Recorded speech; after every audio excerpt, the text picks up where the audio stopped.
to have you back for video 2 of 3 tonight. We're going to make this one quick. We're going to make it painless. We're going to make it short. So let's get busy. Lesson 5.4, page 188. We are now moving from writing proportions, and we are going to solve the proportions using different methods. We talked about these methods in a previous video, and you took some notes on the 3 methods from the book that they talked about in this lesson.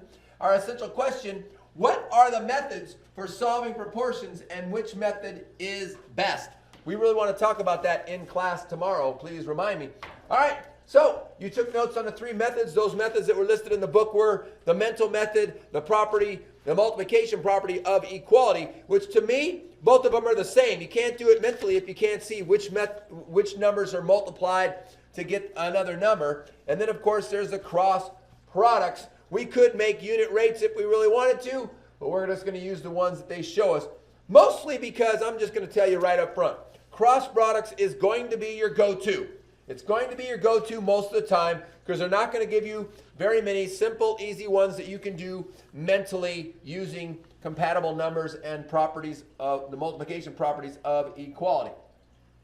So let's get right to it. We're just going to do a few that they gave us using each method, solving this proportion using mental math. We have 7 is to 4 as y is to 28. So you just have to decide, well, I can see that 4 and 28 are compatible. What do I multiply by 4 to get 28? And that is 7. So I'm going to multiply 7 times 7 to get y.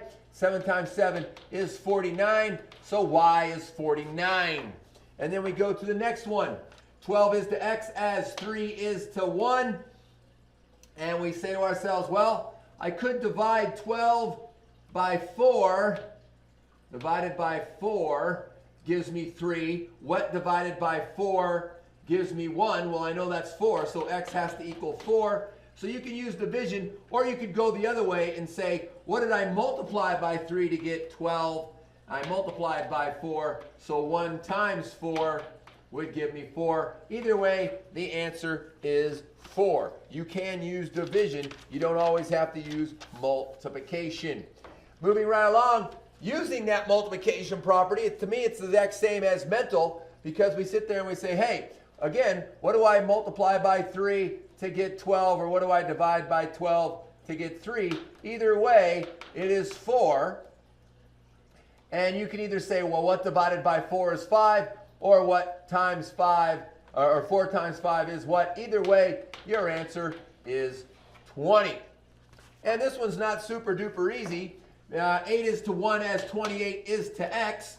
And you go, well, wow, they're not really compatible numbers. But I think about it real quickly and I say, I know 8 times 3 is 24. I know 8 times 4 is 32. And I can see that 28 falls right in the middle. So what's the middle between 3 and 4? And that must be 3.5. So I had to multiply by 3.5. So 1 times 3.5 is going to give me 3.5. So x is 3.5. Well, ladies and gentlemen, let's talk about it. Cross products are going to be your go-to. Because what do we know about cross products? Cross products are equal. So you can do cross products and set them equal, which will give you an equation that you can then solve. So let's do that. I'm going to show you the method that I typically use. I like to draw arrows and make my cross. And I go something like this. And I know that 50 times 98 will give me 4,900. I know that W times 14 is 14W. Cross products are equal, so I put an equal sign in there. And then I have 14W equals 4,900, so I divide by 14. Because I know they're equal, I can solve them the same as I did an equation, and that means that W is equal to 350. Coming over to the next one, I can do the cross products just the same. 15 times F is 15F. I know that's got to be equal to my other cross product, which is 24. 24 times 36 to give me 864. And when I divide by 15, my answer comes out that F is equal to 57.6. All right. Good thing we're using calculators. I'm not testing your algorithm knowledge right now. I'm just testing, do you know how to use cross products? and set them up to be equal to find the missing number. So in number 7, where n is the 121 as 52 is the 22, using cross products, 52 times 121 does give me 6,292. I know that has to be equal to 22 times n, which is 22n. And then I can divide by 22, and I know that n is equal to 286.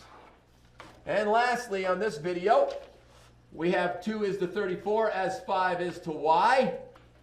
As you can see, there's no compatibility anywhere there.